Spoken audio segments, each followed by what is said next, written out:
Now, to talk about those numbers, as Alex and I were, Kamala Harris, if you look at it here, has a 4-point national lead in the average of the polls. Okay, here it is, 49.5 to 45.2. But the headline today is not the national polls at all. It's the swing states, the states that matter. They're all literally up for grabs in the new polling from the Hill and from Emerson College. We're going to bring it up on the map here. What's interesting about this is that, there are a couple of surprises. First of all, Harris has leads in Michigan. Okay, we're not terribly surprised by that, but she's also, as Alex talked about, up in Georgia, and she's up in Nevada. There are small leads. All the leads are small, by the way. They're all in the swing states within the margin of error. Trump leads in Arizona, North Carolina, and Wisconsin. Pennsylvania's tied. So let me highlight 3 of these states on the map. I would say Pennsylvania, number 1, is really interesting. Look at this in more detail in a moment. 48-48 is what the polls showed. The Trump lead, and he's heading, after he speaks in Michigan here shortly, to Wisconsin later today. Look at this.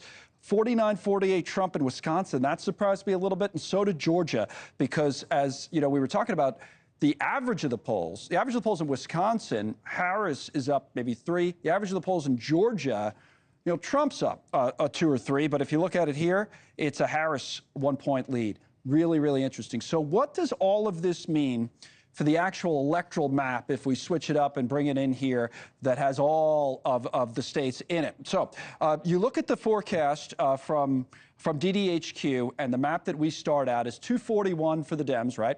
235 for the GOP, 62 toss-ups. You see North Carolina leaning red again. That's interesting, even though Harris has been polling there. That looks at things like the average of the polls. But let's say we look at this Hill poll literally and just went through the list here and gave the state to who's ever leading, even though it's within the margin. So, as I said, you got Harris in 3 states. So that's Michigan, Georgia, and Nevada. So we already have Michigan leading blue. Okay, that's done. The Georgia thing is, again, really interesting. She's +1, so I'm going to switch that to lean blue, 257. Nevada, 6 electoral votes. I'm going to switch that to lean blue out west. See it? Now, where's Harris? 263, okay. GOP 235, 270 needed to win. Where's Trump up? Arizona, that's right next to Nevada, of course, 11 electoral votes, so we'll lean red. He's up 3, and then he has the 1-point lead in both North Carolina. We already had that lean red. And again, Wisconsin, interesting. 1-point lead for Trump. Where are we? 263, 256. Pennsylvania still on the map in yellow. 19 electoral votes in Pennsylvania. If this was the exact scenario, would literally decide the presidency. That part's not surprising. Let's bring in the Hill's editor-in-chief, Bob Cusack, right now to break down these numbers a little bit further. I think Trump's going to go. We're going to cover him in Michigan this hour, but he's going to go to Wisconsin later. I thought that was interesting that he was up 1 in Wisconsin. Bob, you think about it. He needs a blue wall state, at least 1. He'd love Pennsylvania too, but he needs 1. Maybe it is Wisconsin. What'd you make of that? Listen, Connell, Wisconsin is key. In 2016, Trump won it by 1 point. In 2020, Biden won it by 1 point. And we know that Hillary Clinton, if she could go back in time, she would be going to Wisconsin a lot more than she did. So this is very important. These polls show this is a complete toss-up. But one thing to think about, Connell, is that both in 2016 and 2020, I know Harris has the momentum right now, but Trump overperformed the polls in both 2016 and 2020. True. And he probably is going to do it again in 2024. Yes, he did. And Harris had, she's up 4.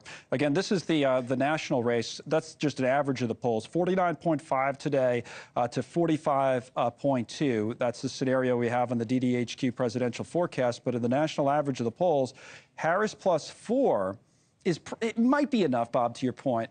But Hillary was up more. Biden was up more at this time, I believe, late August, early September.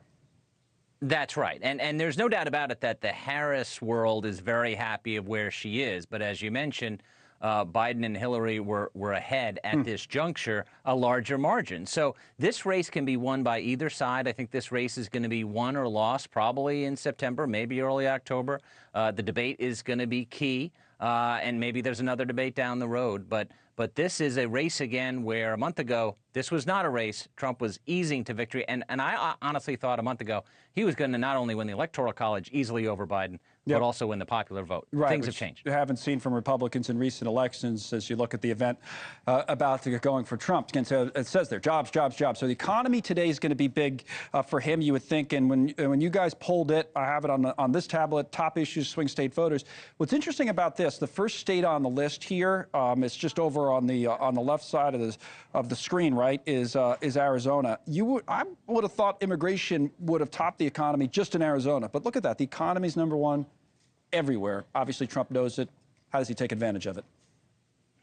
Yeah, and that's the big battle, I think, going forward. And I think that's where we're seeing the dueling economic plans, and more details are coming out from both sides. I tell you one thing, Connell, that neither candidate is talking about is dealing with the nation's debt, because based upon their proposals and based upon reality in Congress, their proposals would balloon the debt and the deficit by potentially trillions of dollars. But the economy is the most important thing. That's what matters to people, and that's where Trump does have the advantage still.